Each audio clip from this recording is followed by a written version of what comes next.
શ્રી ગણેશાય નમઃ. ઓમ નમો ભગવતે વાસુદેવાય. મિત્રો, સ્વાગત છે આપનું યુટ્યુબ ચેનલ ભક્તિ સત્સંગ કાર્યક્રમમાં.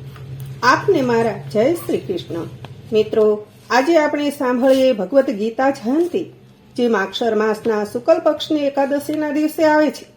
જો મિત્રો આપને આ વિડીયો પસંદ આવે તો લાઈક કરો, શેર કરો અને યુટ્યુબ ચેનલ પહેલી જ વાર જોઈ રહ્યા હોય તો સબસ્ક્રાઇબ કરી લો, જેથી આવા જ ધાર્મિક વિડીયોની માહિતી આપ સુધી તુરંત જ પહોંચી શકે. ધન્યવાદ. પાર્થાય પ્રતિબોધિતામ ભગવતા નારાયણે સ્વયં વ્યાસેન ગ્રંથિતામ પુરાણ મુનિના મધ્યે મહાભારતમ અદ્વૈતામૃત વર્ષિણીમાં ભગવતી અષ્ટાદશાધ્યાયિની મમ ભત્વા મનુસંદધામી ભગવદ્ ગીતે ભગવદ ઋષિણમ. પરમ કૃપાળુ પરમાત્માએ શ્રી કૃષ્ણએ પોતે જ અર્જુનને ઉપદેશ કરેલી પ્રાચીન મામુનિ વ્યાસે મહાભારતમાં ગૂંથેલી અદ્વૈત જ્ઞાનામૃતને વર્ષાવનારી 18 અધ્યાયવાળી સંસાર ઉપરથી મોહ માયાને દૂર કરનાર હે ભગવદ્ ગીતે, હું આપનું સદા સર્વદાને માટે ધ્યાન ધરું છું. મિત્રો, ગીતા જયંતિ માગશર માસના શુક્લ પક્ષની એકાદશીના દિવસે આવે છે, જ્યારે કુરુક્ષેત્રના મેદાનમાં કૌરવો અને પાંડવોનું યુદ્ધ શરૂ થવાનું હતું. ત્યારે અર્જુન સામે પક્ષમાં પોતાના જ પિતામહો, ગુરુઓ, બંધુઓ, પુત્રો, પૌત્રો, મામા, સસરા, સાળા અને બીજા ઘણા સ્વજનો તેને નજરે પડે છે.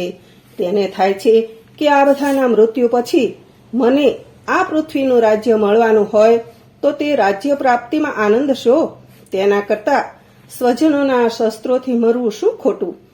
આમ માનસિક પરિતાપમાં પડેલ અર્જુન નિરાશ થઈ ગાંડીવ ધનુષ્ય તજી દઈ રથની પાછલી બેઠકમાં બેસી જાય છે.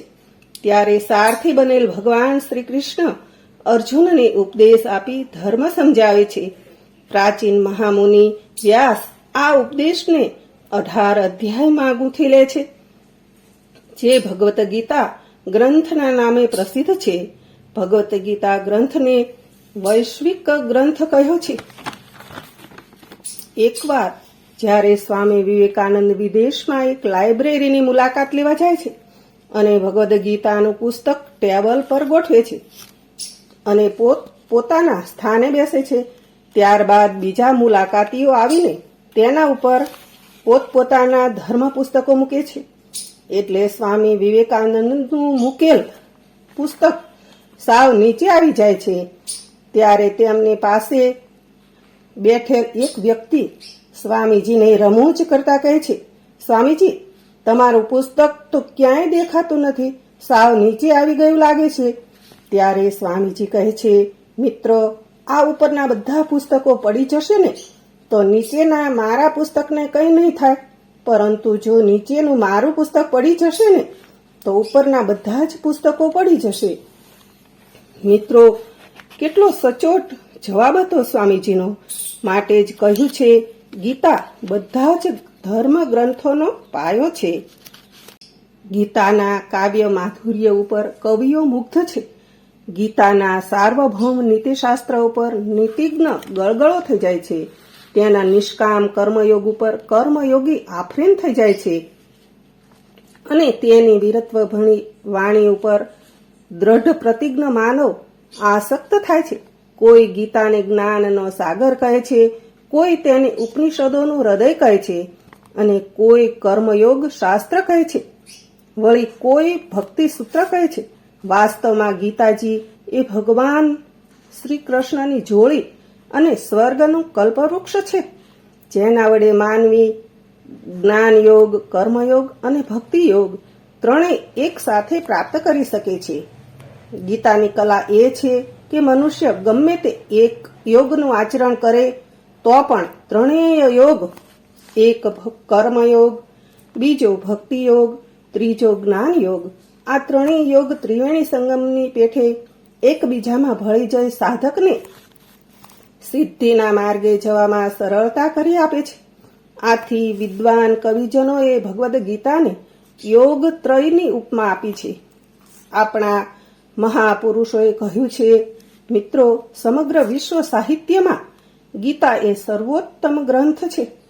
તેમાં ચિંતનની સર્વ શ્રેષ્ઠ સામગ્રી પીરસવામાં આવી છે અને માનવ ભક્તના અનુભવની સૌથી મહાન સંપત્તિ છે. મિત્રો, શ્રીમદ ભગવદ્ ગીતા એ ઉપનિષદો રૂપી બગીચામાંથી વીણી કાઢેલા પુષ્પોથી આધ્યાત્મિક સત્યરૂપી ગૂંથેલી સુંદર છડી કલગી છે. મિત્રો, આ અદ્ભુત ગ્રંથના 18 અધ્યાયોમાં એટલું બધું સત્ય, એટલું બધું જ્ઞાન અને એટલા બધા ઉચ્ચ વિચારો ભરેલા છે કે જ મનુષ્યને નીચામાં નીચી દશામાંથી ઉપાડીને દેવતાને સ્થાને બેસાડવાની શક્તિ ધરાવે છે. મિત્રો, આપણે રોજ પ્રાતઃકાળે હૃદય અને બુદ્ધિને ગીતારૂપી પવિત્ર જળથી સ્નાન કરાવી જીવન સાર્થક કરીએ. ધન્યવાદ. મિત્રો, ફરી મળીશું આવા જ એક ધાર્મિક વિડીયો સાથે. ત્યાં સુધી આપને મારા જય શ્રી કૃષ્ણ.